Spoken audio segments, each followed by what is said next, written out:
Здравейте хора, аз съм Ванката и най-накрая при мен дойде едно нещо, което може би сте видяли, че го тизнах съвсем лекичко в социалните медии, а именно новата спомп макара на Fox.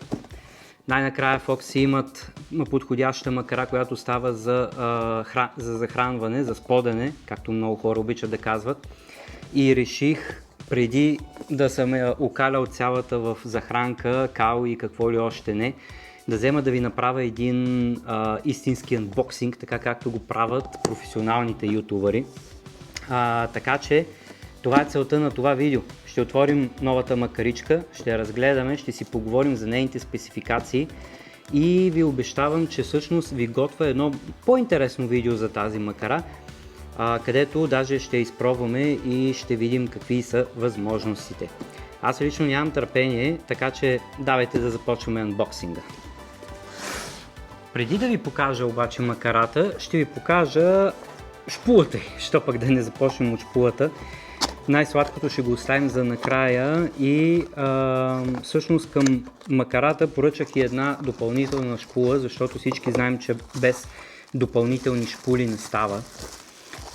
Като идеята ми е, на едната ще навием плетеняк, на другата ще навием монофил и ще видим кое как ще се навие.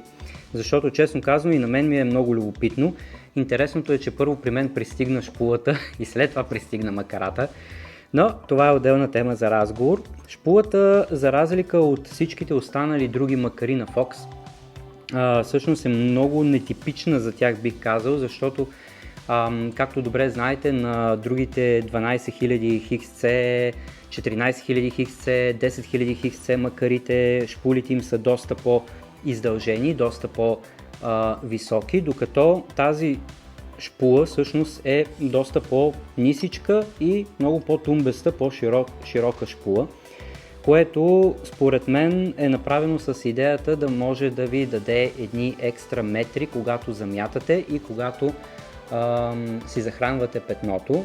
Черна, готина шпула, много минимална информация има на тях, като например колко сантиметра навива макарата с едно завъртане, с един оборот на дръжката, а това са 124 см.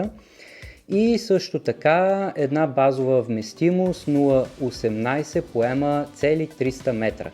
0,18 си е доста така тънко влакно, бих казал, и всъщност плетенякът, който ще навием на тази шпула, е точно с тази дебелина 0,18, така че е идеален всъщност за кастинг на дълга дистанция. Но стига толкова за шпулата. Между другото, само да вметна, шпулите се поръчват отделно, не идват в комплект с макарата.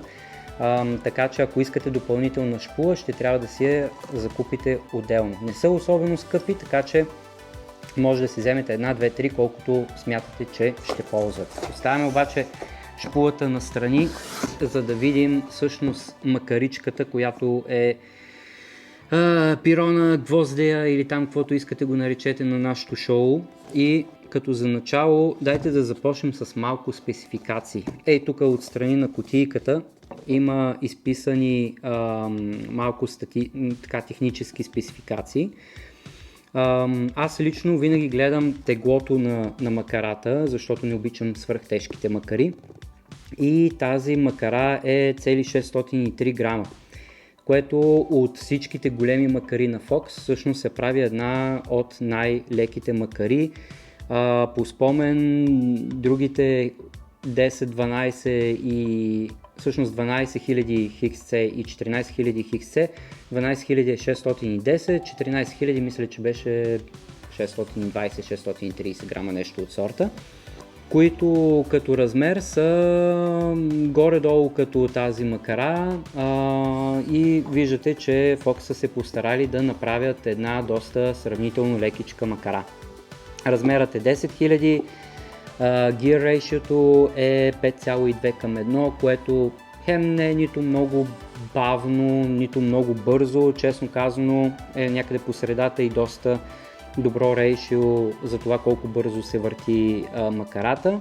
Отново има и информация за това колко влакно поема на шпулата. И разбира се, има и информация за това колко лагера има макарата, 3+1. Честно казано, звучат като малко, ама не ви трябват повече лагери. Също така, някои от основните фичъри на макарата. 25 кг драк, което мисля, че от всички макари, които съм ползвал до момента, това е макарата с възможно най-много драк. 25 кг са бая. Няма да вадите риба с нея, защото все пак това е макара за сподинг, но ако примерно трябва, нали, ракетата се е оплела във водата или нещо от сорта, преспокойно ще се изкарате. Знаете как ракетите имат навика да се оплитат и съответно става много тегаво за вадене. Карбонов драк, антиревърс, напълно запечатана е, което значи, че всякаква вода, мърсотия, гняз и т.н. няма да влизат в макарата и няма да я затлачват толкова лесно. Супер бавна осцилация, което значи, че ще реди добре, но това ще го видим по-нататък във видеото. И което е много супер ултра важно в случая, 124 см навива влакно с един оборот. Това е може би една от макарите, които навива възможно най-много влакно, когато навивате. 124 см са си бая. Нормално повечето макари навиват около 90, 100, 110 см, 124 се е бая. Имате два клипса.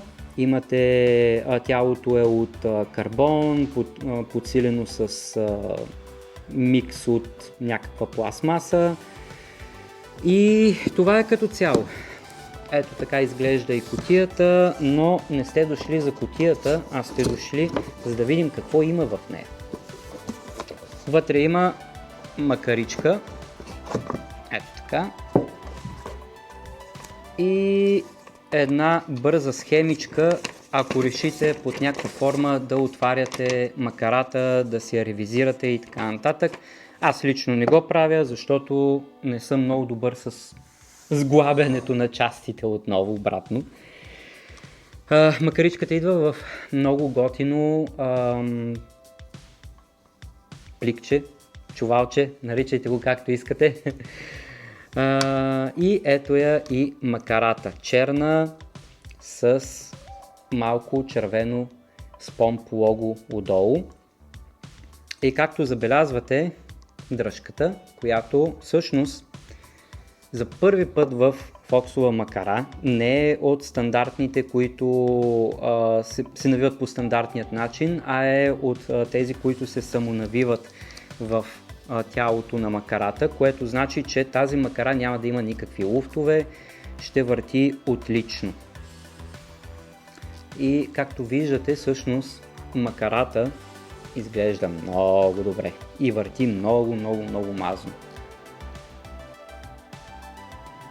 Цак, супер бавната осцилация, виждате как всъщност шпулата слиза много бавно надолу, което значи, че ще имаме отличен ръб на навитата основна линия, която всъщност смятам по-късно да навием двете шпули. Това си е, нали, дефолтната шпула, честно казано нямат разлика двете шпули, между тази и тази шпула няма абсолютно никаква разлика, и двете са един и същи размер и събират едно и също количество влакно, поне за сега. Шпулите, които може да си вземете, са напълно идентични като размер и като капацитет на линия, която събират, така че не си мислете, че като поръчате допълнителна шпула, тя ще бъде по-дълбока, по-плитка и така нататък. Всичките в момента са плитки.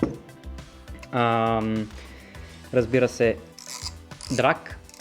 Доста добре звучи този драк. Чакайте, че микрофона е тук близо. Страхотно, много добре звучи. Аз, честно казано, ако трябва напълно да съм искрен с вас, никога не съм разбирал защо повечето сподови макари имат аванс, който можете да освобождавате и да затягате отново. В повечето случаи, когато сподите, си затягате аванса и това нещо не мърда абсолютно никъде. Но има го тук като опция, така че супер, защо не. Отделно макарата е с малко по-нетипичен дизайн от повечето фоксови макари. Първо, че е изцяло чисто черна, нали, примерно ако я сравните с XC макарите, те са малко по-такива сиви, карбонови, нали, по-стелт вариант, докато тази е изцяло черна. И имате малки червени и такива деталчета с Spomp логото. Много масивна изглежда, честно казано. Само да обърнем ревърса. Много стабилна изглежда, върти страхотно, бигелът е доста плътен, честно казано. Така че изглежда много добре. Ще махна шпулата, за да видим и вътре как е. Всъщност нещо, което ми направи впечатление, защото буквално когато дойде я отворих просто за да видя, че е макарата, да съм сигурен, че е пристигнала. Ми направи впечатление ето тази червеникава уплътняваща шайбичка тук, която начинът, по който аз го разбирам, е, че уплътнява ето това пространство, ето тук, където е доста смазано, като гледам. Уплътнява това пространство и не позволява всичката гняз от храна, захранка, кал и какво ли още не да влезне вътре и да ви създава проблеми на аванса. А както знаете, когато сподите, всичко става в захранка и гняз, така че напълно нормално е, нали, да влезне и някъде по макарата. И именно тази това червено уплътняване служи да не влиза толкова много гносотия вътре. Ето е и шпулата, абсолютно едно към едно с другата, няма никаква разлика. И разбира се, останалата част от макарата с роторът вътре. Няма да я разглавям, защото няма да я сгуба обратно, обещавам ви. Но напълно стандартно за всяка макара от този клас. Завиваме си я обратно и шпулата е обратно на макарата. Както ви казах, има два клипса, един черен и къде е другият, и един сребрист клипс. Знаете, че обикновено храним на различни дистанции, така че двата клипса са повече от нужни в случая и вършат идеална работа. Надявам се в следващия модел даже да има и 3 клипса, въпреки че трети клипс, съмнявам се някой да ползва 3 клипса на макарите си, два са напълно достатъчни за две дистанции. Примерно черният може да ви е за къста дистанция, сребристият да ви е за дългата дистанция, както си определите, и да си захранвате петната както намерите за добре. Дръжката е доста масивна. Това, което ми прави впечатление е, че нали, тук тази част на дръжката, нова където е доста масивен, доста комфортен, така че когато започнете да навивате, няма как да изпуснете тази дръжка. Плюс това е Т-образна, не е от тези кръглите топчестите или нещо от сорта, нали, които честно казвам не разбирам защо някой би сложил топчеста, но както и да е. Т-образните са доста здрави и ви осигуряват много надежден захват. Така че изглежда много добре и функционира идеално. Бигелът, както ви казах, много масивен бигел, дебел, плътен, и за разлика от този, който е на 12 000 XC макарите, нали, шаранджийските макари, не е толкова под голям наклон, както при тях, а е доста по-равен, това ми прави впечатление. Но въпреки това мисля, че си е специално изчислен за по-широката шпула. Нали? Докато на XC са по-високи, тук са по-широки самите шпули. Доста добре клика, между другото. Штрак. Много приятен звук, честно казвам. Много харесвам, като чувам как клика този бигел, защото знам, че се е затворил когато се налага и когато аз съм го пуснал бигела, а не като други макари да се самозатваря от себе си, въобще да не си разбрал, да си разбрал чак когато си заметнал, нали, и си скъсал ракетата. Това е макарата. Така, това е макарата, както виждате е много приятна макаричка, много лека макаричка, честно казано. Аз не обичам свръхтежките макари, както ви казах. Тази е само 603 грама и с подходящ спот всъщност ще се комбинира много добре и няма да ви натоварва. Най-вероятно сподът, с който аз ще я комбинирам, това е спомп от серията, който е много лекичък, много приятен за работа, не натоварва под никаква форма и е желателно да се абонирате за канала, само да ви спомена, защото в следващото видео всъщност ще ви покажа как работи цялата тази комбинация. Сега като ви казах обаче за следващото видео не дейте да затваряте това, защото ще взема да ви навия и влакно на шпулите, за да видим всъщност ръбът на навитото влакно как изглежда, колко прав. По думи на колегите от Fox ръбът е идеален, но аз все пак искам да го навия, искам да видя как навива и въобще да видим колко добре това влакно ще стои на макарата. Влакното, което съм приготвил за едната шпула е плетеняк 0,18, сив на цвят, 300 метра, което влиза точно на размера на шпулата на макарата, така че би трябвало буквално всяко едно милиметърче от тази ролка да навием на шпулата. А другото е червеното спомп влакно, което е 0,26, малко по-дебело е, пак е 300 метра, не знам точно колко ще се съберат на шпулата, не съм го изчислявал, но би трябвало да се навият достатъчно метри, така че нали, да си захранвате спокойно, без да се притеснявате, че може да ви свърши влакното.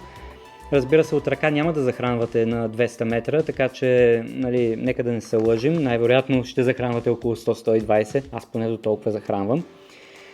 Но искам да видя и червеното монофилното и сивото плетеното как ще стоят на макарата. Така че давайте една кофичка да напълним с вода, да вкарваме влакното вътре и да навиваме влакно. Така, като за начало да вземем да монтираме макарата на въдицата. Аз в случая съм си взел една от късите пръчки. Не ви трябва най-дългата пръчка на света, за да си навивате влакното. Ето така.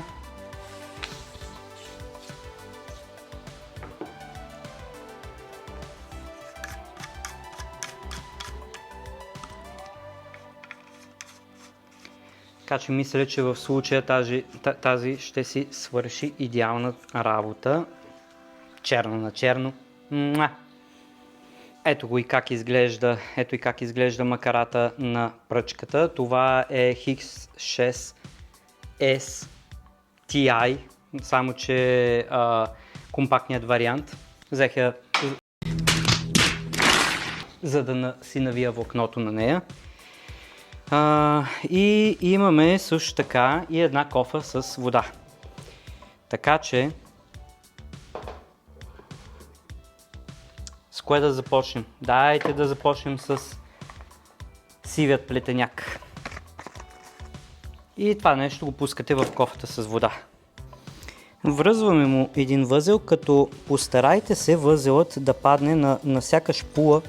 Има по една малка дупчица. Възелът, идеята е да падне точно в нея, за да може да не ви създава проблеми, когато навивате влакното, нали, прямо някъде да стърчи или нещо от сорта. Не че ще стърчи, ама прави линията малко по-наредена. Ето така. Режем остатъка и това, което аз обичам да правя, преди да започна да навивам, е всъщност да си направя едни И така няколко намотки на ръка, за да съм сигурен, че е в правилната посока. И давайте да започваме да навиваме.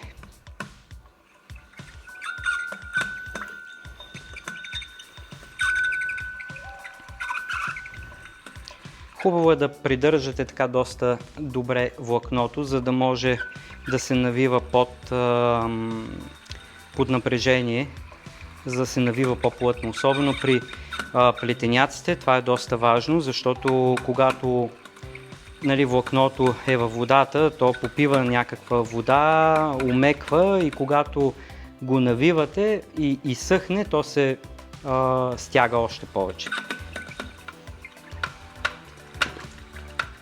И не е хубаво и да бързате прекалено много, защото може да си изпуснете влакното. Но ето, че се нави, изглежда доста добре. След малко ще видим как точно се е навило, защото искам да навия и монофилното влакно. Мисля, че изглежда доста добре. Ето го и монофилното влакно, червено. Мисля, че ще стои много добре. Няма да ви лъжим. Червено на черно. Сега има доста спорове дали монофилното влакно трябва да се навива във вода или не. Някои казват, че няма абсолютно никакво значение. Аз не съм на това мнение. Според мен си има голямо значение и според мен е по-добре да си го навивате стандартно във вода. Много по-добре се навива. Да, може би не попива толкова вода, смисъл това все пак е много финна пластмаса, не е нещо особено, не е като плетеняка, но въпреки това смятам, че е много по-добре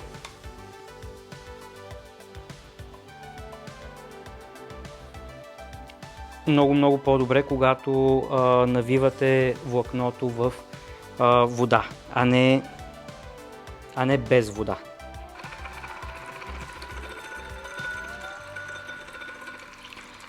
Доста гладко върви за момента. Много яко върви.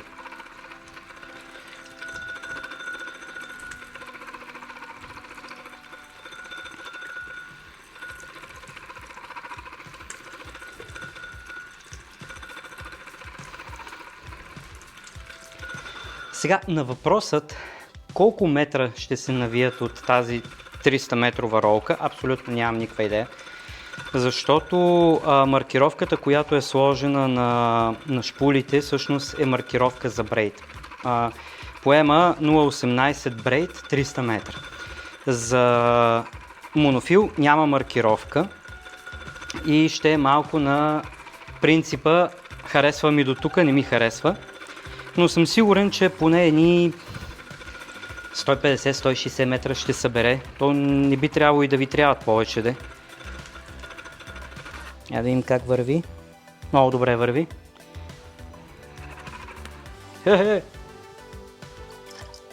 Какво казах за 150-160 метра? Тя си пое всичките 300 метра.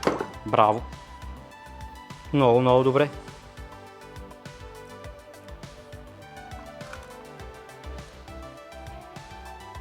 Пое ги като стойта, гледай. Много добре се нави. Аз знаете, че съм си фен на това да захранвам с монофил и мисля, че така да я маркираме. Мисля, че е много добре, хора. Така, оставяме настрани и се връщаме след една секунда. Опа. Добре, хора, ето и крайният резултат. Както виждате, мисля, че доста добре изглежда линията на навиване. Събра идеално количество по 300 метра. Интересното е, че събра по 300 метра и на двете шпули, без значение, че едното е плетеняк, а другото е монофил. Както ви казах, тази маркировка 0,18 300 метра е за плетеняк. И наистина не бях сигурен точно колко монофил ще събере, но интересното е, че събра абсолютно цялата шпула с всичките 300 метра монофил. Така че напълно доволно, няма какво да се притеснявате, че ще събере малко метри монофил. Събира прекрасно количество монофил, повече от 300 метра не ви трябва, реалистично повече от 200 метра не ви трябват, защото силно ме съмнява някой от вас да захранва с пот на повече от 140 метра даже, да кажем, от ръка. Така че тук на тази шпула има навити едни 300 метра. Събира много добро количество. Браво! И мога да ви гарантирам, че всъщност, така като го погледнете, ръбът е идеален. Не е да е препълнена, не е да е празна, има предостатъчно място и хубавото е, че е останало достатъчно място, така че да донавиете и шок лидер. В случая на монофила да си навиете плетен шок лидер, а пък в случая на плетеното влакно да навиете монофилен шок лидер. Той все пак е с някаква дебелина, така че ще заеме прилична част от шпулата. Доволен съм, изглежда много добре. Върти уникално мазно, бавничко слиза заради бавната осцилация и мисля, че като цяло това е една много добра макара за сподинг, така както я виждате, плюс това червеното пасва идеално на черната макаричка. Добре, това е, хора, надявам се да сте придобили представа за макарата. Ще пусна още няколко клипчета за нея, така че въоръжете се с търпение, за да видите как точно работи. Ще се опитам да прекарам през възможно най-много усилие тази макара, за да видим точно на какво е способна. Буквално от няколко дена в мен, от 2-3 дена е в мен, така че и аз не съм още много сигурен какво точно може, но достатъчно много колеги от Fox са пробвали, изтествали в продължение на сумайти време, така че съм сигурен, че са дали своят инпут и са направили една наистина качествена макара за сподене. Това е от мен. Благодаря, че останахте до края на видеото, абонирайте се за канала и ще се видим съвсем скоро. Чао!